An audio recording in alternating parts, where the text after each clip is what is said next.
Welcome to Firefighting Today, the weekly video roundtable discussion show where we discuss all things fire service related.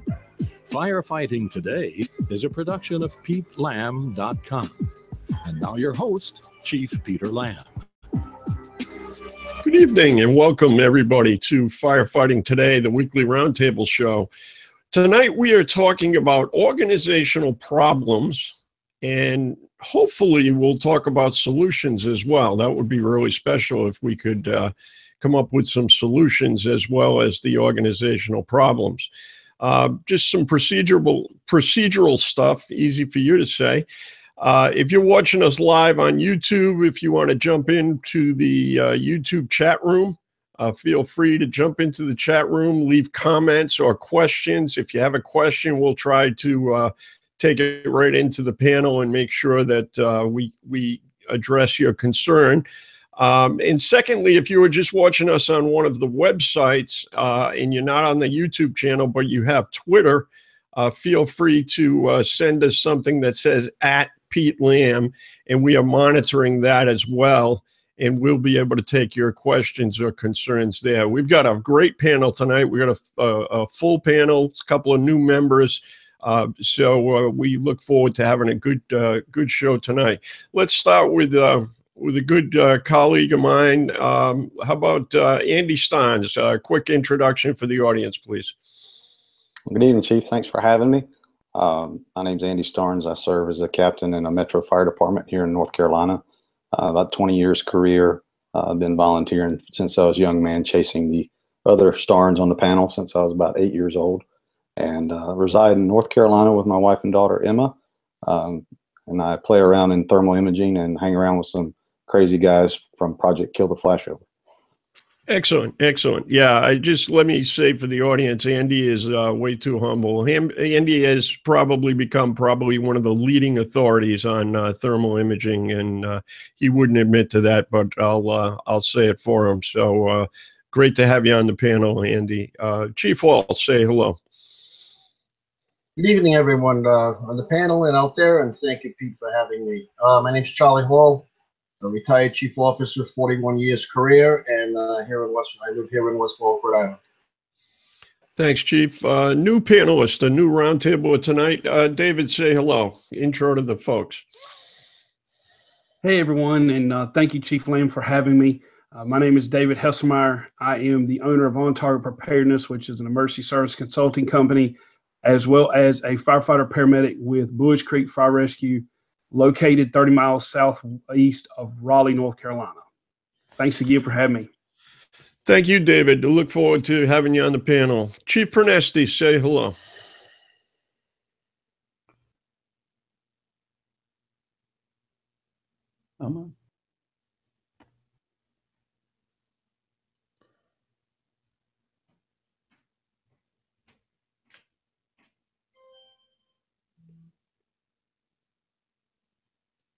Chief, I'm not getting your audio. Sorry, my mic on.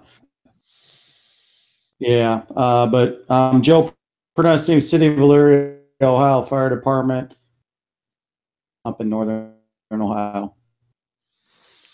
Thank you, Chief. Joe Starnes, say hello, please. Good evening, Chief and panel. This is Joe Starnes. I've been in the volunteer system for a long time. I'm public information officer for Oak Grove Fire Department, and one of my passions is kill the flashover with these other guys. Thank you, Joe. I am, for the viewers out there, you're aware of this, I am actually over my Starnes limit. You know, when you have a pair of Starnes, that can be the full house in most card games. So, Captain Owens, say hello.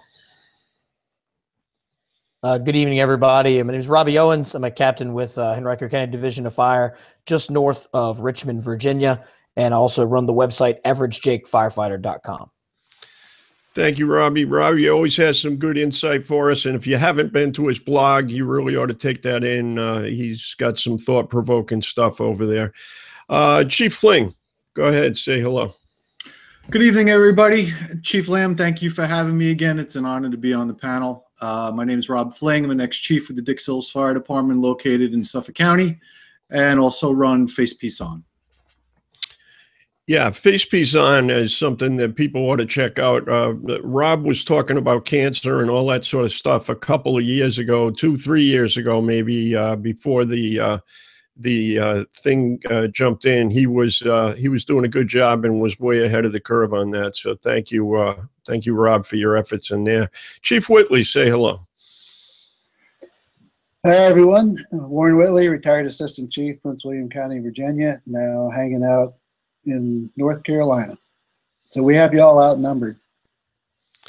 Yeah. No, that's I'm a little sad because I did have a translator coming in that would be able to translate for me, but I'll let that go. I'll forego that. So we got some viewers in the chat room. So let's organizational problems. So we're gonna bridge the gap here first, and we're gonna talk about probably what I would say is one of the most common organizational problems that we see or that we hear about, I guess, and that is the problem of morale. I've been a chief officer in a couple of suburban fire departments in the Northeast. I'm aware of that. Warren's a very large organization. We've got people from career, volunteer, all sorts of organization sizes and shapes. And there is this thing about there is a morale problem here.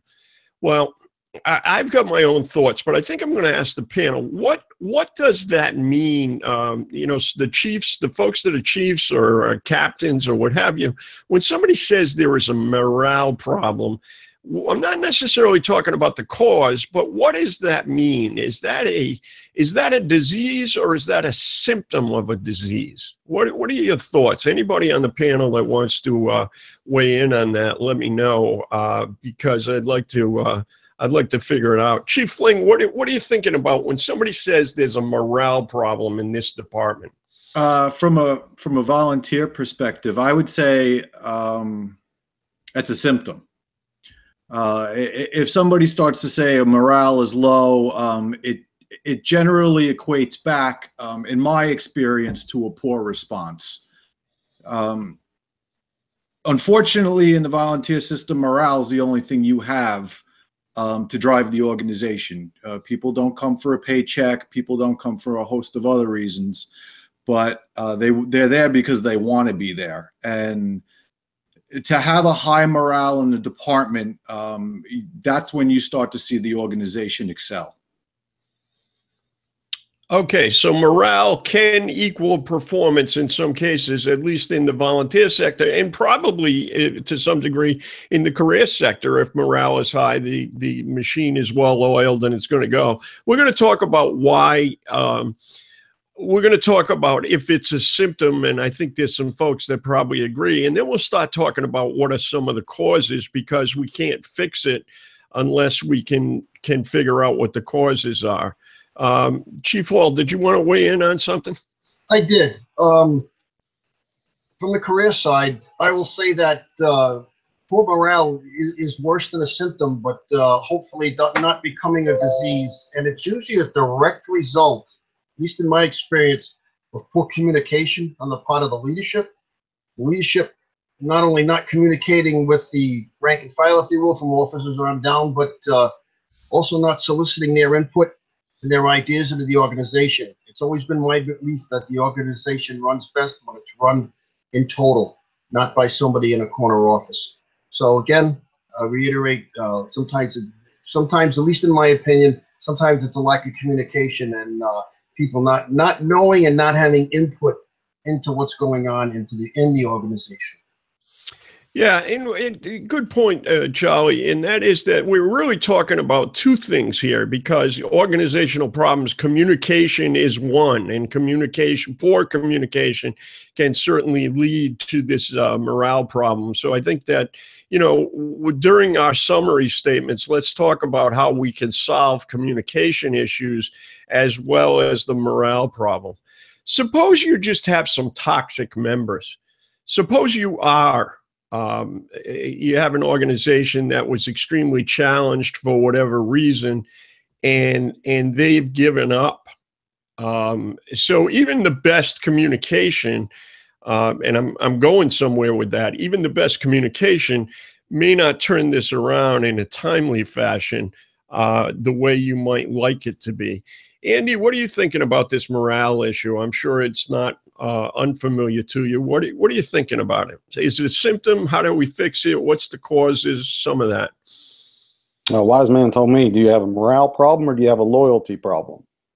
I think Chief Peter Lamb, maybe. I think it was but what I get out of it, Chief, is the health of the fire department is directly proportional to the health of the individual firefighter. If that firefighter is, as Charlie said earlier, feeling unappreciated, feeling disconnected, feeling like there is no communication, all the things they've said, then what do you have left but this cancerous, slanderous gossip kitchen table that, how do we do when we start gossiping?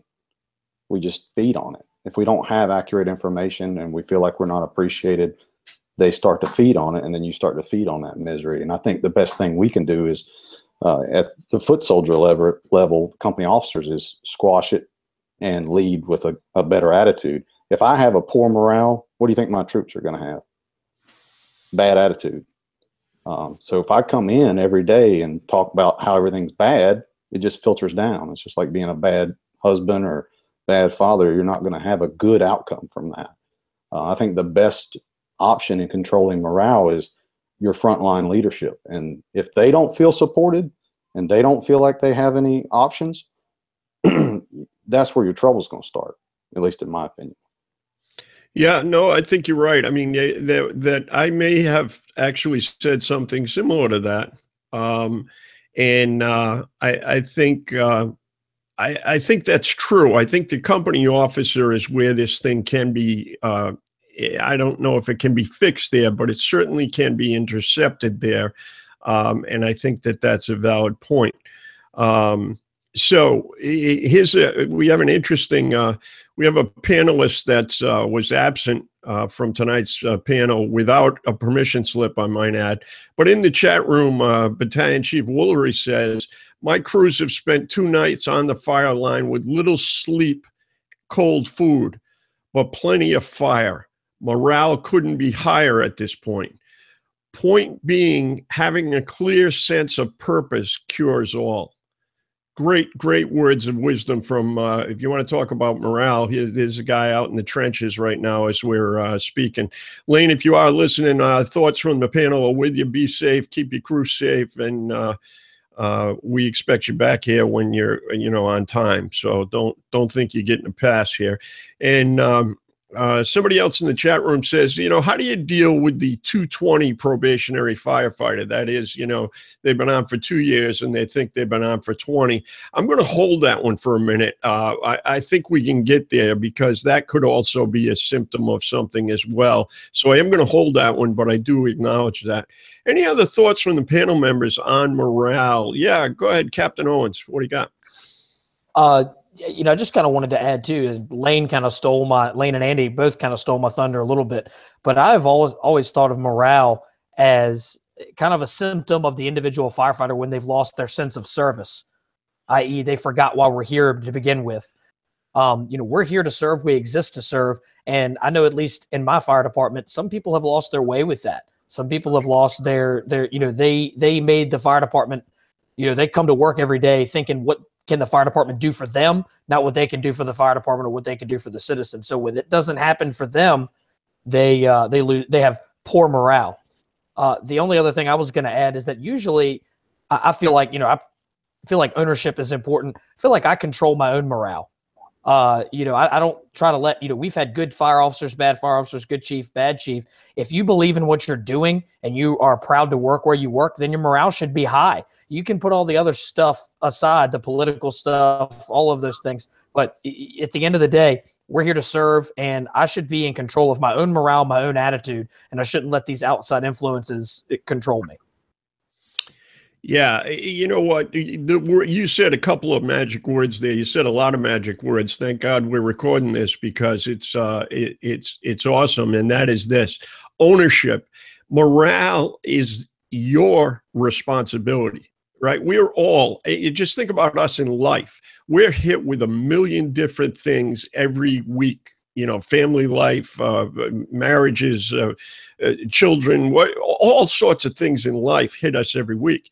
It's not the things that hit us. It is how we react to the things that hit us. And I think taking ownership is a good deal. Chief Whitley, you were in charge of a fairly large organization. So what's the difference is there any difference between a small organization and a large one? There is, and I was only in charge of part of it. So I will take no responsibility for the entire morale of the department. Nice disclaimer. Yeah. I think it's, in my academic life, organizational culture is one of my specialties. So a lot of it's environmentally dependent. So you may have a station that has a poor facility, or it could be people dependent. But in large organizations, you generally don't have poor morale across the whole organization unless something's really gone horribly wrong. But you have pockets of it here and there, either due to poor leadership at the station or some disgruntled, toxic guys that are, making life hard for everybody else type of deal.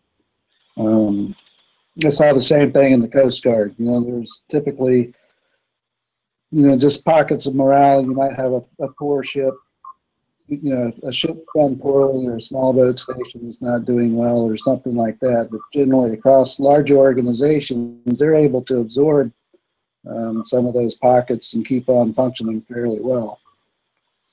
Yeah, and we're going to talk about how to handle that and see what we need to do about that. But I think geography or environmental is a great point. I think any of us that have handled more than one station have seen that there is a station that may go off the rails now and again.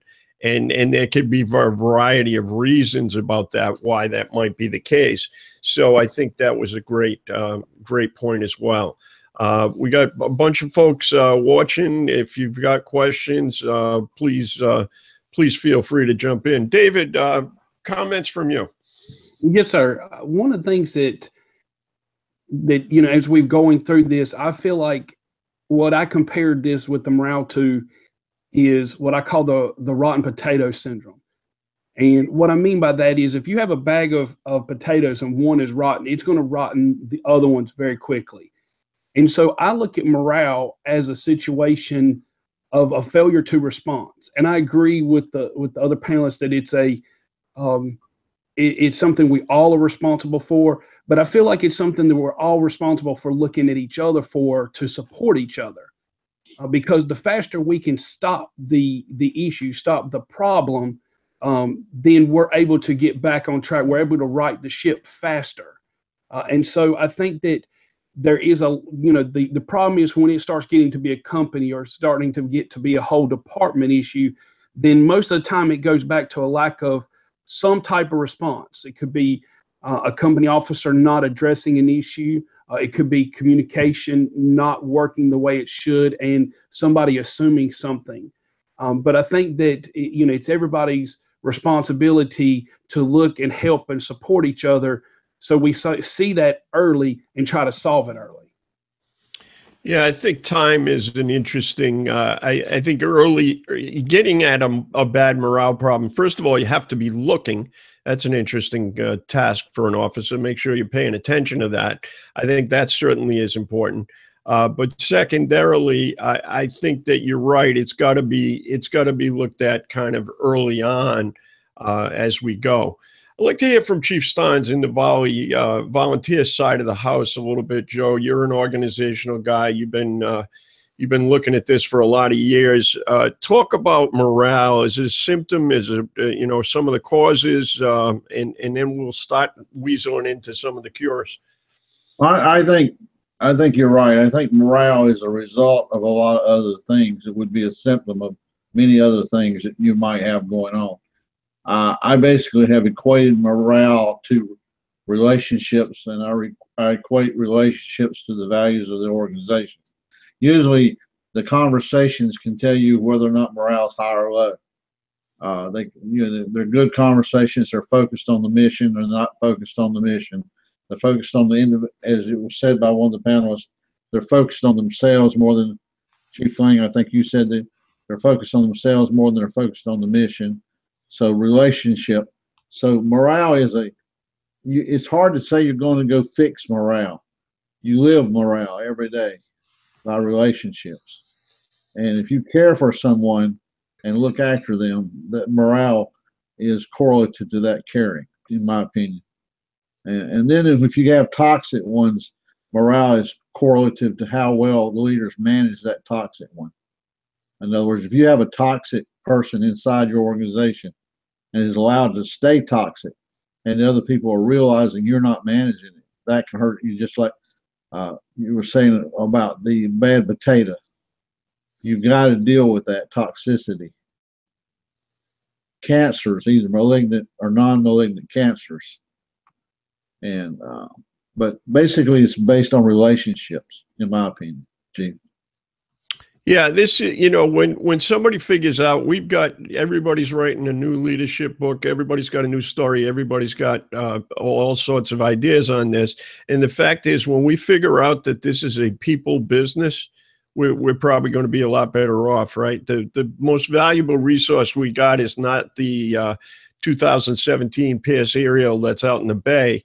What we got is people, and I think that morale goes down when people don't feel. What's the old quote? It might have been Theodore Roosevelt or something. People will forget how you treat them, but they'll never forget how you made them feel.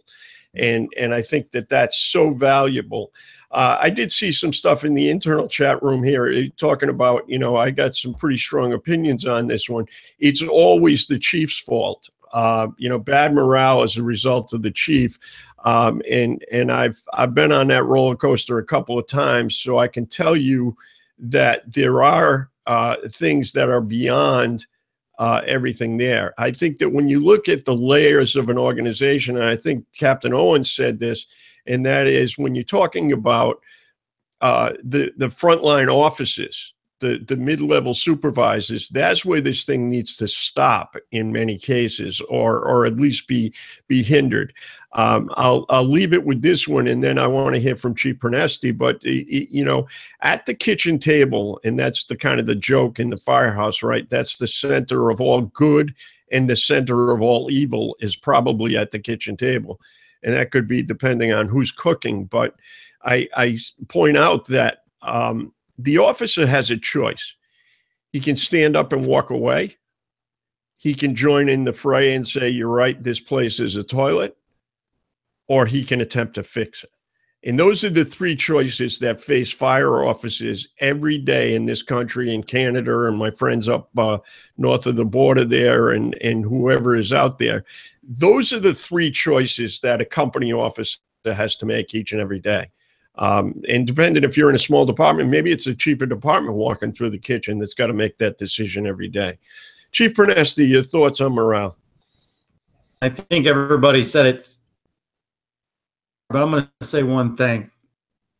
In your own lane, company officer or a command level officer. And what I mean by that is, part of the things that morale goes downhill is when a lieutenant or tries to control something and starts moaning and groaning about something they have control over.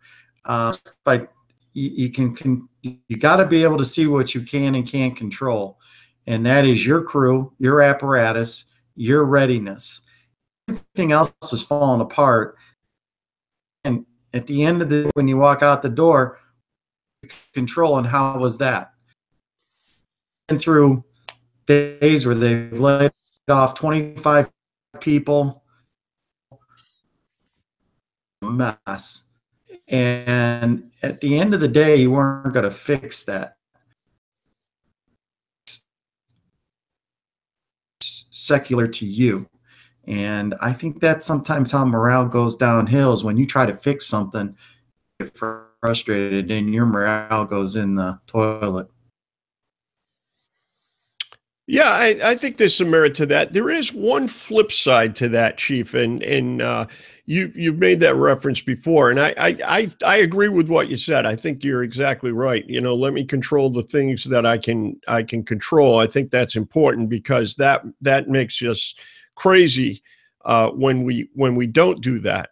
But when you're looking at a department, one of the things that has a negative effect is this, and people think it's the opposite. And so what I say is this, I'm not going to straighten out Firefighter Smith that comes over to my shift tonight because he's not on my shift. He's only here working overtime. So I'm not going to deal with him because I'm going to stay in my lane. He's not my guy. He's not my guy. And I hear that in career departments. I talk to firefighters all over the country, and in career departments, that happens an awful lot. I'm not going to deal with that. It's not my guy or my gal or whatever. The fact is, you're all on the same team. You're all wearing the same patch at the end of the day. So now what you get is, hey, when I go over to, Chief Lamb's shift, he doesn't tell me to do anything. So it must be okay. And then you really can have a negative result if that goes too far, I guess is something that I've experienced. So yeah, Chief Wall. True to life experience. You just brought it to mind, Chief Lamb, when you mentioned about not straightening a guy out. I had the privilege and honor to work in the busiest engine house in my city for 6 years as a lieutenant, and we had a job one night. We had a fill-in guy from a slow suburban company with us, and when we pulled up to this job, he started to pull a certain size line, and I corrected him right on the spot. I said, well, no, this is the line you need to pull. And he looked at me, so that's not how I do it up at engine 6. I said, well, that's how you're going to do it here at engine 3 because that's the way we do it. And he snapped right to. But you could see the results of a bad habit that had been ingrained in him. And I'm wondering if the officer that he worked for up at engine 6 would have taken the time to correct him or just let it go. And apparently it was just let go because that was the habit he had gotten into. Long story short, time goes on, I bump into this guy again. He asked me if I had any openings at engine 3. Would I entertain the thought of having him transfer over? So it did end up having a positive effect. Yeah, no, I think that officers, your mother said when you were growing up, this is going to hurt me more than it hurts you.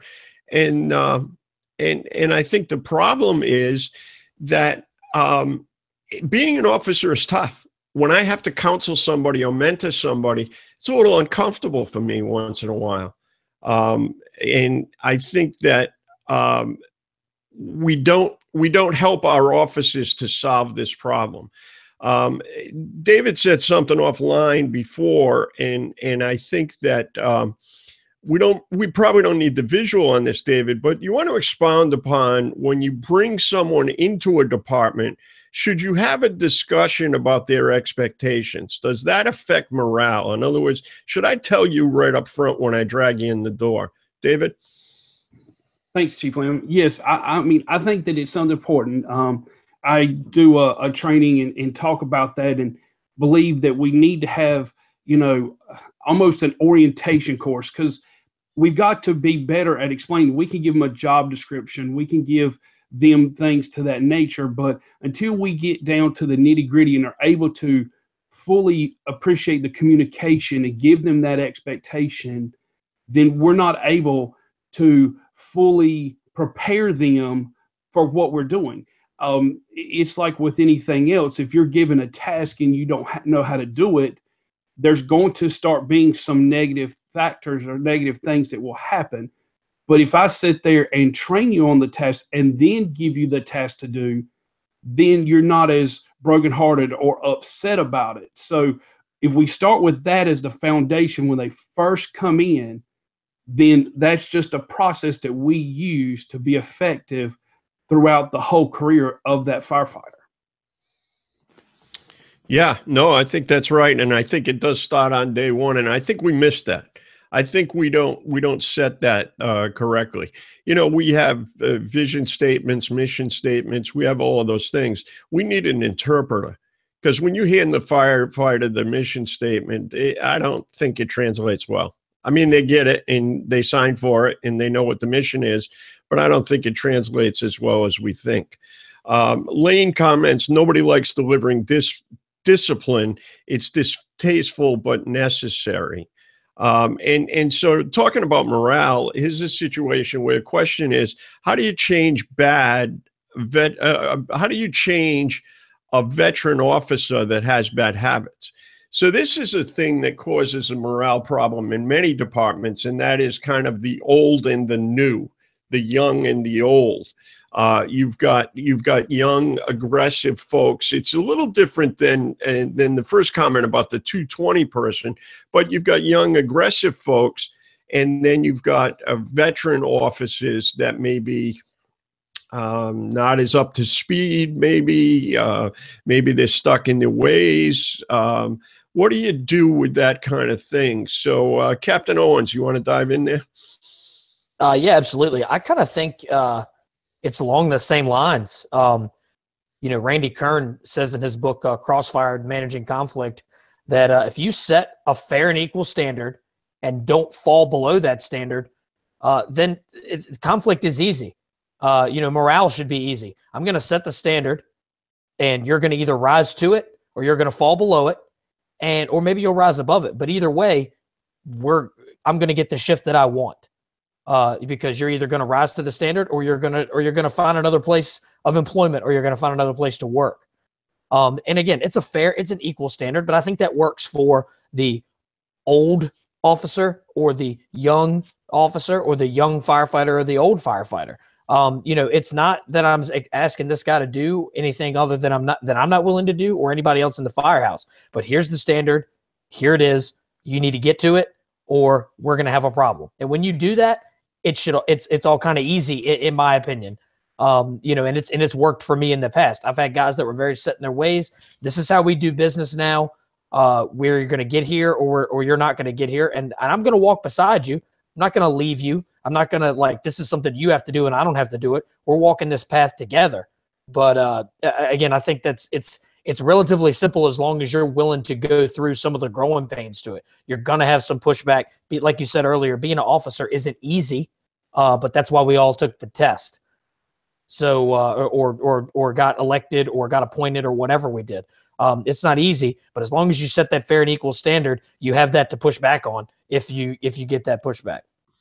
Yeah, thank you, Cap. I think that's a good choice. But this question, I think you probably can answer as well as anybody on the panel, maybe Rob or what have you. I had this challenge as a youngster.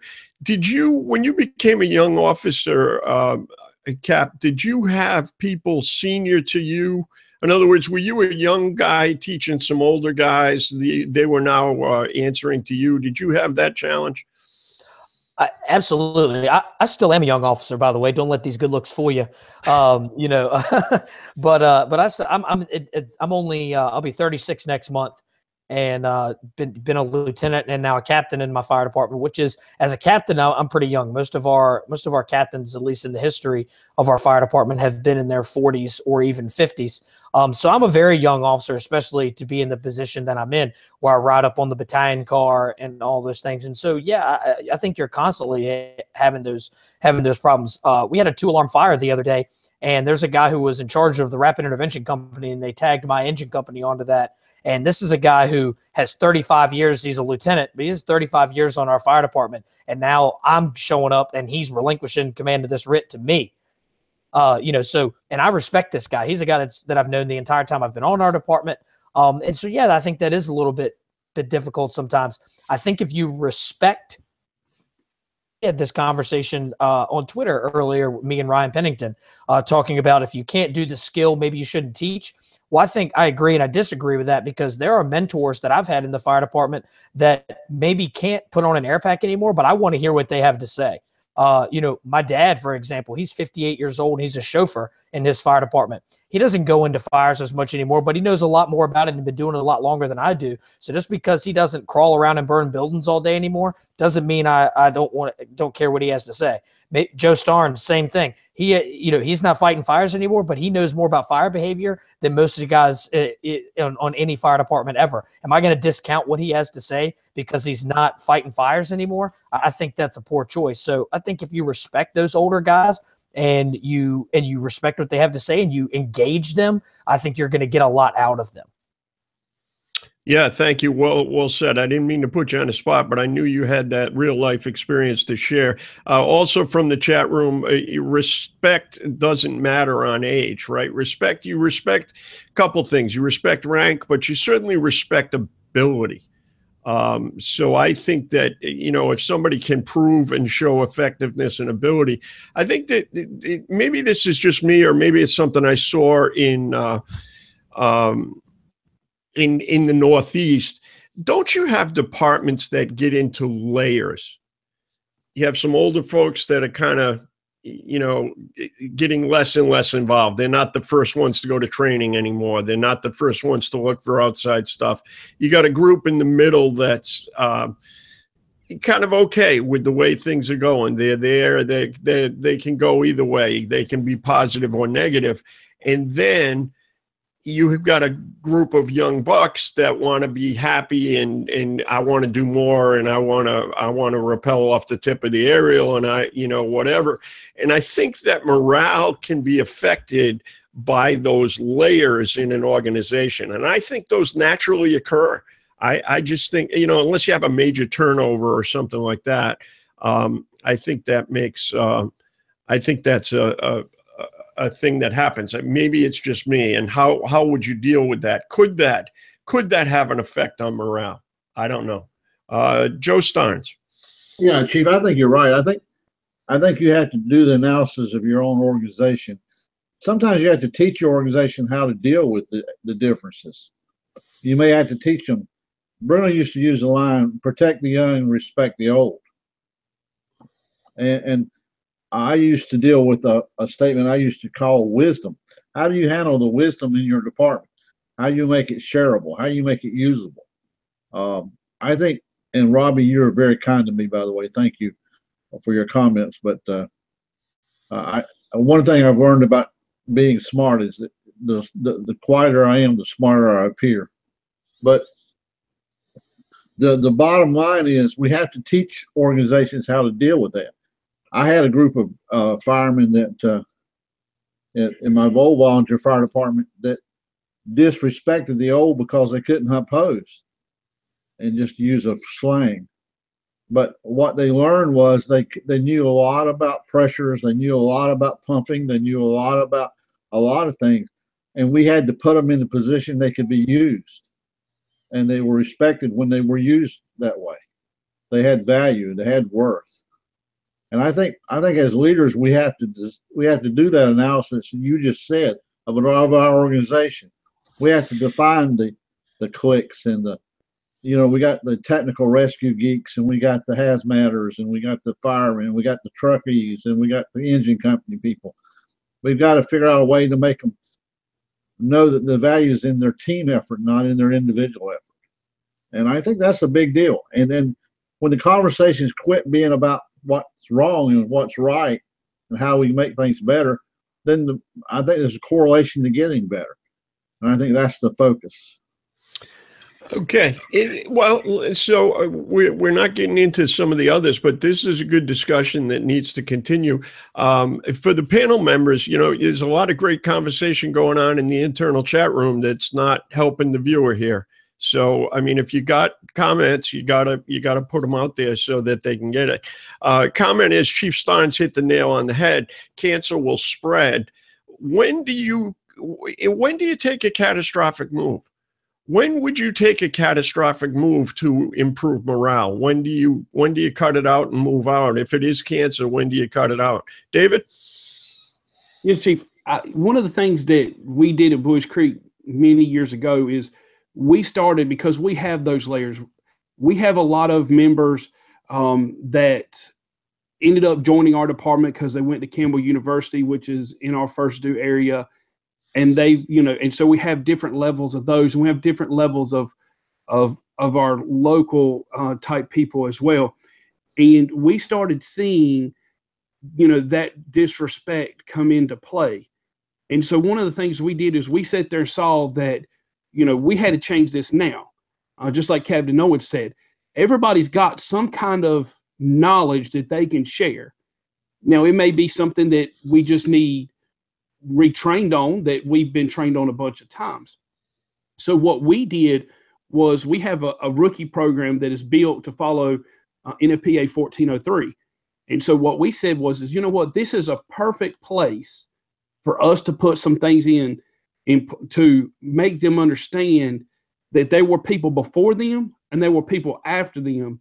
And each aspect of those are important. And so we teach in that rookie program, that school age kid that comes down in October from the local elementary school may be the one that's coming in right behind you. And so you treat them with respect just as much as you do, original founding member or something to that effect. And that has really done a lot for us to show, just like some of the comments are that, respect is a two-way street. It's not an age thing. It's not a years of experience thing. Is everybody contributes because us as a team. That's why we don't have a one-man engine company. We have 4 people. We try to have 4 people on an engine company because each one of those 4 people adds something of value to our response. Yeah, well said. I'm going to hear from Andy, and then I'm going over to Captain Owens. So, Andy, go ahead. I think there's some amazing lesson points. You could probably write a few papers off what they've been saying here, but I think the thing that really sticks with me is, say you're hypothetically promoted when you're 30 years old, and you've got a lot of passion, but you don't have a lot of depth, right? So you need what? Strong mentorship. So you go into the fire station, you're passionate, you're ready to work, and you meet those individuals you just discussed, the bitter, the complacent, the ones that want to drag them down, or the ones that don't want to do anything. What happens after a number of years of that treatment? You start to get weary, right? I think some of the best advice I was ever given was from my last captain. He told me, he said, give me 5 names of people that you can call when you get in trouble or you need advice that's outside of the chain of command that will help you. So you can shut the door and say, I have no idea what to do with this. And you and I have discussed this before, board of directors. And I always treated, the senior guys with the utmost respect, even if they didn't treat me with it. But I did not let them abuse the rank, and I did not let them talk down to other people. I squashed that, and I took a lot for that. But I think without that guidance from people like you and people in this room, I wouldn't have survived those times, because like Robbie, I was also young when that happened. So I think we need the wisdom of our mentors to get us through those times to help, because otherwise you will become a victim of the thing that you despise, which is poor morale. Well, well said, Andy. A couple of comments coming out of the chat room. Captain Starnes just hit the nail on the head, and John Haywick says, amen, Andy, because I think you just said a mouthful there. For those, I'll just give you a 30-second answer to that, and that is corporations have a board of directors.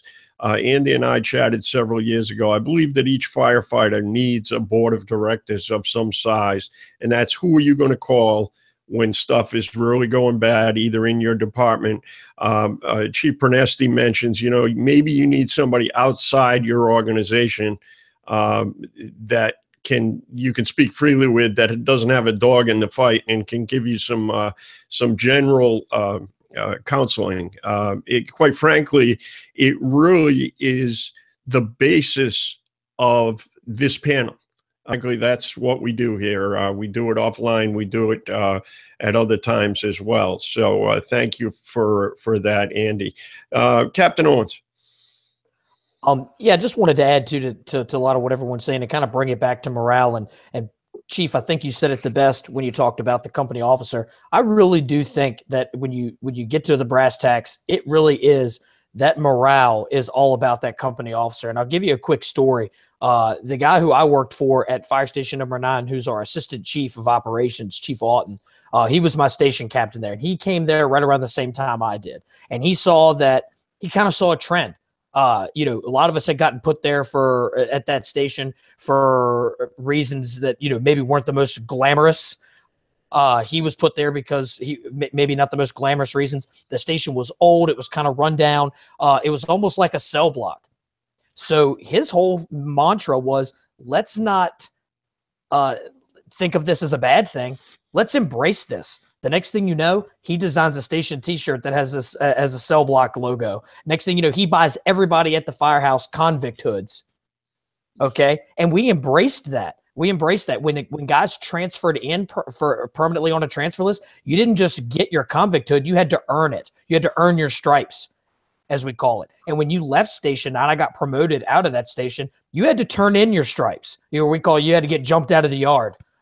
So it was all, so just that guy, he saw that, you're talking about when you have to act. He saw that the morale at that station was low and that it was a station where it was very busy, heavy EMS call load. It was a place not a lot of people wanted to come. And just by doing those things, just by embracing that mantra of being that cell block station, that completely turned the morale around. It completely turned everyone. People were putting in to come to Station 9 because they wanted to be a part of something bigger than themselves. They wanted to be a part of that cell block mentality. They wanted that striped hood that they saw showing up on fire scenes, and you couldn't just get them. It wasn't like you had to earn it. So I really think that that's a big deal, and and it was one guy, it was a company officer who took that upon himself. And I've tried to emulate that now that I'm a station captain, really pushing my mission, vision, and values of what I think the fire station be. Not the fire department, but not what the fire department thinks our mission, vision, and values are, but what I think our mission, vision, and values are, how we're going to do business, and what we're going to do to achieve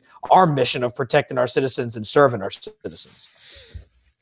Well said, Robbie. So let's shift gears a little bit. We're never going to get to the volunteer recruitment and retention. I apologize if folks were waiting for that, but this discussion is too active and too lively to let it go at this point. We've got a short time left. Let's start talking about let's run the panel as you feel free. Let's do that. What Captain Owens was just talking about, there is a book that was published a few years ago. It's a little bit dated now, but the content is perfect. And it was by a captain in the Navy, Michael Abershoff. I think I probably butchered the name. And the book is called It's Your Ship. And it is pretty much the story of what Captain Owens said. He was sent into probably one of the worst ships in the Navy, and basically gathered everybody up by their bootstraps and said, we're going to make something of this. And he decided they were going to make something of it. It's a great book. If you ever have the opportunity, it's called It's Your Ship. And it's well done. So let's run the panel, and let's, tell me when you're ready to speak about it. But what are some possible solutions to a morale problem? We've kind of flirted with them, but let's give some summary statement as we use the last 10 minutes here and give the listener something to talk about. Who wants to dive in? All right, Warren, go ahead. I'll dive in. Oh, all right. Joe Pernesti, go ahead, Chief. Just going to say, if you're going to take some action, I hate these analogies, but small in pieces. If and one of the biggest problems of a new officer coming into a shift, no matter what your position or rank, is that you want to solve the entire problem like in a tour. And time again, you want to talk about a morale killer. If you come in, change overnight, blasted back, you'll fade out and you'll get upset. That's my issue. I think you got to take it one bite at a time. Yeah, no, I think that's well put. Chief Pernesti, while I got you, why don't you tell folks where they can find you on social media?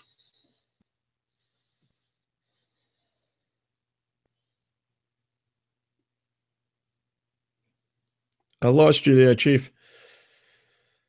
We'll come back around to it. Chief Whitley, go ahead. What do you got for a summary for folks?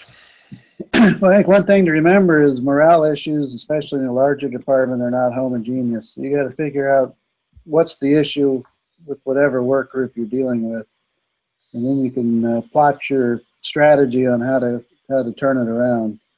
Like Charlie said, especially in those smaller situations, communication is a real big key to that, and making sure that y'all are fitting in with whatever the boss's big picture is.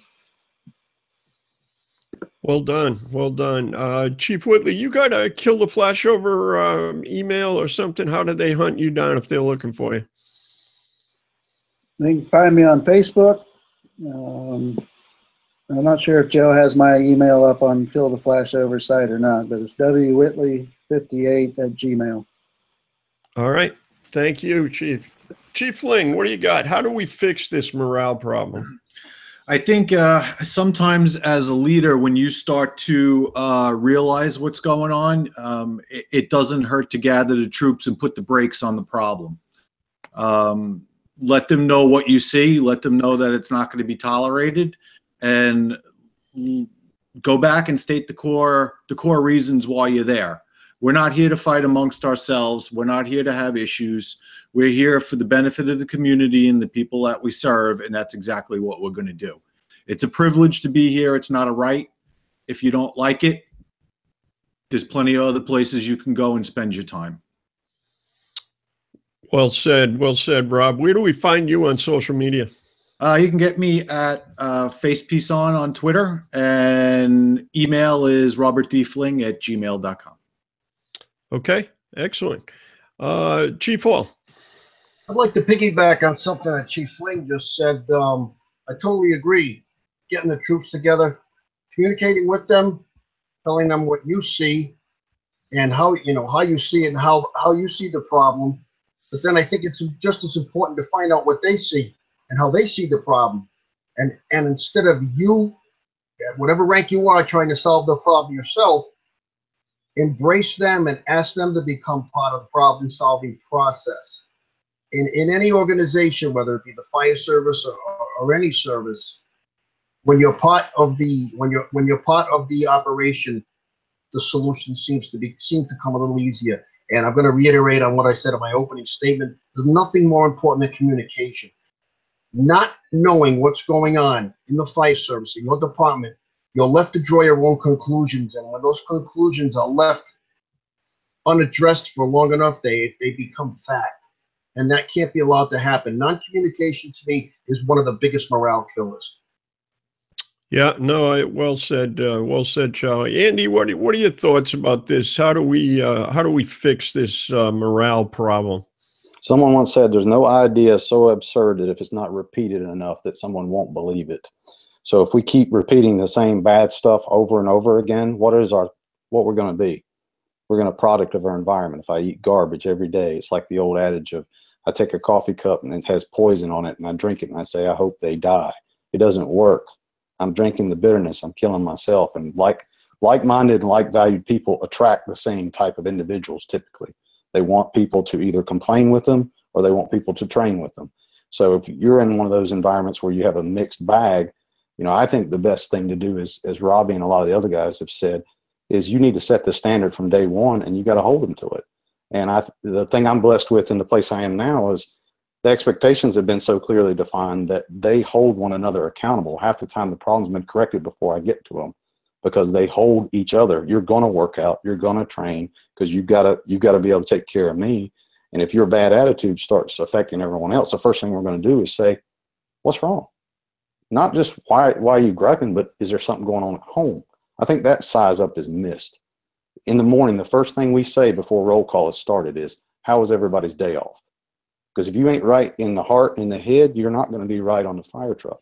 If you're going through a divorce or going through whatever, and you don't care enough to ask them what's going on in their life, and you wonder why they're not getting their stations duties done or showing up late, you got to figure that out and address it. You got to care about the person, then the firefighter, and then the task. Because if you don't, they're going to think you're just looking at them as an employee. And I think that's what really makes a difference is, do they really think you care? And are you going to hold yourself accountable? For me, that's what's worked. And we've had people leave because they realized they couldn't meet that standard. But the majority of them get promoted out, not ran out, in my opinion. Well said, Andy. Andy, how do we find you? You're all over social media, but how do we find you on social media if anybody wants to reach out to you? I'm a Twitter-holic, so I like Twitter the best, but I am on Facebook, Instructor Andy Starnes on Facebook, and on Twitter at KTF Burns DC. And I'm a part of Project Kill the Flashover. You can find stuff there. and also have a thermography company, Insight Training LLC, and teach with some really nice people who are sitting on this panel who have greatly invested in me. So I just pray their smartness rubs off on me. Excellent. Thank you. David, how do you fix this? Tell us your summary statement and what's some solutions to this morale problem? Absolutely, Chief. I think that Captain Starnes kind of alluded to it in his great comments just a second ago, but I think one of the things we have to do is we have to build a self-awareness when our morale starts going down. And I think that we also have to work with others to help them, be aware of their morale. And that's not talking about just going around and talking and stuff, but, as Captain Starnes, they're being there for somebody else, that when we see that, we're addressing it. We're responding to it as soon as we see it. And I think that's a big part of it. And, the other part of it that I would say is, and y'all may have heard this, I use this comment all the time. Recently I've said to a few people and they said they've never heard of it, but, I've always said, how do you eat an elephant? And it's one bite at a time. And you take those small steps, and those small steps equal giant leaps in the right direction. So, we create that awareness and we create that response by doing it step by step, slowly but surely hitting that progress. Nice. And where do we find you, David, on social media? You're a Facebook guy and some other stuff. Where do we find you? Absolutely. Well, I'm on Facebook, David Hesselmeyer, as well as you can find our company website, ontargetprep.com. On Target Preparedness is also on Facebook, and on Twitter at D Hesselmeyer, and email dhesselmeyer@ontargetprep.com. Thank you, David. I appreciate it. Joe Steins, summary statement. How do we fix this? Well, the line you were referring to before, Chief, don't show me how much you know, show me how much you care, is one. Chief Brunacini's famous focus of Mrs. Smith, focus on the customer, focus on always getting better, focus on always being better than you are. That standard of excellence, creating that standard of excellence and working towards that.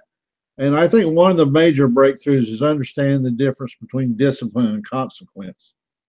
I think that's a major thing to understand. People are disciplined when they break laws, consequence when you break contracts.